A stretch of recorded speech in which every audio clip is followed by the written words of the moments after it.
Le chef d'état-major général de FARDC et le chef de force de défense du peuple ougandais, UPDF, se sont rencontrés ce lundi 6 mai 2024 à la cité frontalière de Kasindi au Nord Kivu. Motif, évaluer les opérations conjointes menées depuis le 30 novembre 2021 par les deux armées pour la neutralisation du mouvement terroriste ADF MTM ISCAP dans les territoires de Beni au Nord Kivu et des Roumanie Touré. Cette réunion co-présidée par le général d'armée Thio Esongesa Christian et le général d'armée Mouozi Kaine Rugaba a été sanctionnée par la signature par les deux chefs des armées du rapport d'évaluation. Dans ce mode bienvenu, le général Thio a salué les efforts des présidents Félix Antoine Tshisekedi Tshilombo de la RDC et Yoweri Kaguta Museveni de l'Ouganda pour cette mutualisation des forces contre la menace commune. C'est avec joie et honneur de vous recevoir sur le sol congolais ainsi que votre délégation. En séjour chez nous, nous devons soutenir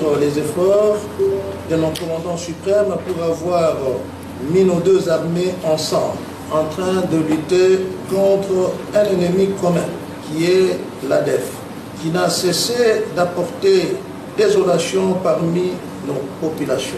Mon général, acceptez mes félicitations pour votre nomination à la tête de l'armée ougandaise. Je vous souhaite plein succès. Que Dieu vous garde. De son côté, le général Mouozi, chef des forces de défense du peuple ougandais, a salué la fraternité entre nos deux pays frères et loué les efforts consentis ensemble par les deux armées sur le terrain. Dear brother, the chief of defense forces of the FARDC, your deputy, and all the generals and officers here from FARDC. Le chef d'état-major général adjoint en charge des opérations et renseignements, les sous-chefs des opérations ainsi que tous les généraux qui sont derrière vous. First of all, let me start by thanking you most sincerely for a very warm welcome. Nos pays ainsi que nos deux peuples ont été frères, ça fait des années et des années. Cette fraternité doit continuer jusqu'à la fin. Notre devoir consiste à assurer à cette population que nous sommes là pour instaurer la paix et permettre que leurs activités commerciales puissent aller de l'avant. Ainsi, voudrais-je remercier et féliciter les deux armées pour le travail combien louable dans lesquels ils sont en train de mener les opérations conjointes contre cet ennemi commun qu'on appelle ADF. And without doubt, they have been severely weakened because of this operation. Operation Shuja is an example of Africans solving their problems. Thank you so much, and may God bless you too. Au terme de cette rencontre, le général Mouozi a traversé la frontière de Kasindi-Lubiria pour son pays et le général Thioé a regagné Beni avant de s'envoler pour Lubumbashi. Informer la population de ce que les services de sécurité et de défense ont fait. Tous ici ont été arrêtés au village Mungamba, en territoire d'Irumu. Nous sommes en chefferie de Wallace et Vunkutu par les forces de défense et de sécurité. Ils étaient éventuellement munis des armes AK-47 et munitions de guerre. Ces jeunes Congolais en provenance du Nord Kivu étaient invités par un agriculteur pour la sécurisation de ce champ parsemé de cacao. Ils ont avoué tous ces faits lors des interrogatoires. Ils m'ont donné 4 armes et des munitions, et même nos talismans. C'est comme ça que je suis descendu ici à Mungamba. Les armes sont venues de Kirumba, et c'est là en provenance du Kiandaïr à force. Depuis un temps, à Ituri, il s'observe la présence de certains jeunes armés se faisant passer pour les Wazalendu, pourtant faux. Aujourd'hui, les vrais Wazalendu combattent aux côtés des forces de défense au Nord Kivu, les rebelles terroristes du M23, défendant ainsi la patrie. Ces jeunes ont été présentés mardi 7 mai 2024 à l'esplanade du gouvernorat de la province de l'Ituri au gouverneur militaire, le lieutenant-général Luboyanka Chamadjouni, entouré des membres du comité provincial de sécurité. Nous sommes venus en délégation dépêchée par le gouvernement de la République à la demande du président Nous venons d'arriver avec cette réunion qui vient de se terminer. Le gouverneur nous a communiqué le bilan à ce jour. Ce bilan qui a évolué était de 14 morts. Il est aujourd'hui fixé à 35 morts et 37 blessés. Nous avons décidé d'organiser les obsèques le samedi prochain. Toutes les dispositions sont prises pour que ces obsèques soient dignes des fils du pays qui ont perdu leur sang pour l'intégrité de notre territoire, pour sauver la patrie. Nous sommes donc en deuil. Nous continuons la méditation jusqu'à l'organisation des obsèques le samedi prochain. Et il est inadmissible qu'on s'intéresse au Congo qu'avec les matières premières, là où ça intéresse la communauté internationale, on monte au créneau.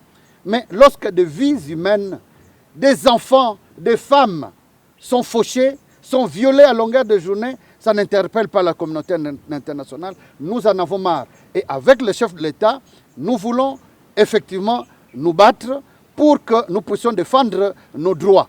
Et cela par toute voie de droit, justement. Le ministre de la Santé, Hygiène et Prévention, Samuel Roger Kamba, a reçu le lundi le directeur adjoint de l'UNICEF, Edouard Ted Chebad, en visite officielle en République démocratique du Congo. Leurs échanges étaient axés sur le renouvellement de l'engagement de l'UNICEF avec le gouvernement congolais à œuvrer pour la réalisation des droits des enfants vivant en RDC. Le sous-secrétaire général et directeur exécutif adjoint chargé d'action humanitaire et des opérations d'approvisionnement au Fonds des Nations Unies était accompagné du représentant de l'UNICEF en République démocratique du Congo, Grant Letley, pour assister à ces échanges qui ont une importance capitale. Trouver un format qui mettra toutes les parties d'accord conformément aux règlements généraux sportifs en son article 14 afin de permettre au championnat national de la Linafoot dans sa phase de play-down d'aller jusqu'au bout, c'est le leitmotiv de la réunion tenue ce jeudi 9 mai entre le ministre des Sports, le CONOR de la FECOFA et les clubs engagés dans cette compétition. Et ce, après avoir reçu plusieurs plaintes de quelques équipes, notamment l'Étoile du Kivu, les Daring Club Motema Pembe et Sa Majesté Sanga Balende. L'honorable Mouchi Bonani est le président de l'Étoile du Kivu. Son Excellence a bien voulu mettre autour d'une table les organisateurs, la Linafoot, CONOR et les clubs pour les écouter afin de se retirer et voir de quel côté penche le droit, la vérité et pouvoir remettre les choses en ordre. Vous avez compris que nous sommes d'accord que le play-off est en train d'être organisé en violation de l'article 14 qui prévoit que cette phase se joue en aller-retour. L'avoir prévu en phase unique sur un seul site est une violation de l'article 14 alinéa 2. Et nous sommes allés dans la deuxième partie, dans le point B de l'article 14 qui clôture cette disposition et qui veut que au cours de ces championnats de cette saison, la Linafoot comme le CONOR ne prennent d'addendum si ce n'est que pour réglementer les montées et les descentes. Le Daring Club Motema Pembe, quant à lui, avait saisi l'organisateur avant le démarrage de Playdown, à en croire son secrétaire adjoint Omar Makoutou.